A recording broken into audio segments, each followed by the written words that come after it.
Hi friends, welcome to Sathya's life style channel. இன்றைக்கி நம்ம பார்க்க போகிற ரெசிபி வந்து ஒரு ஸ்நாக்ஸ் ரெசிபி தான் இன்றைக்கி பார்க்க போகிறோம். இது ஸ்நாக்ஸாகவும் பண்ணிக்கலாம், இல்லை பிரேக்ஃபாஸ்ட்டாகவும் வச்சுக்கலாம்.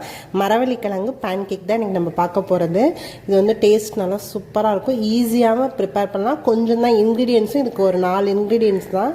ஸோ ஈஸியாகவும் ப்ரிப்பேர் பண்ணலாம். இது ஈவினிங் பசங்க ஸ்கூல் விட்டு வரும்போதும் பண்ணி கொடுக்கலாம், இல்லை மார்னிங் பிரேக்ஃபாஸ்ட்டாக கூட நம்ம செஞ்சு தரலாம்.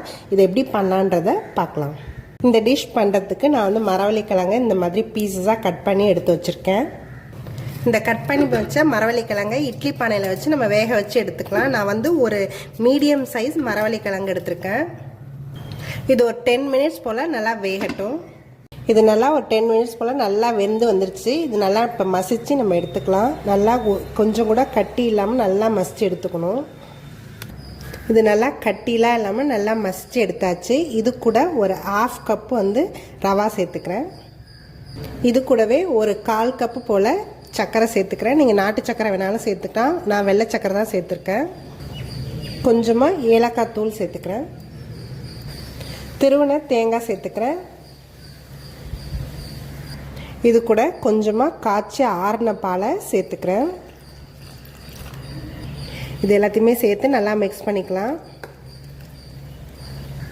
ஒரே ஒரு சிட்டிகை உப்பு சேர்த்துக்கிறேன்.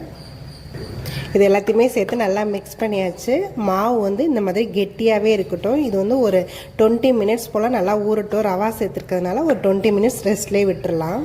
ஒரு 20 மினிட்ஸ் ஆயிடுச்சு. நல்லா ரவாலாம் ஊறி இருக்கும். நல்லா திக்காக தான் இருக்குது. மாவு இந்த அளவுக்கு இருந்தால் போதும். இட்லி மாவு பதத்துக்கு இருந்தாலே கரெக்டாக இருக்கும். இப்போ வந்து நம்ம இதை ஊற்றி எடுத்துக்கலாம்.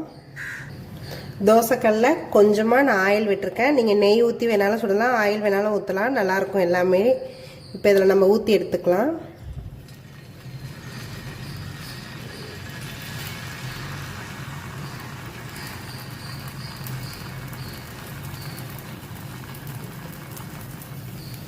மேலே கொஞ்சமாக நான் நெய் விட்டுக்கிறேன். ஒரு 1/2 ஸ்பூன் அளவுக்கு நெய் விட்டாலே போதும்.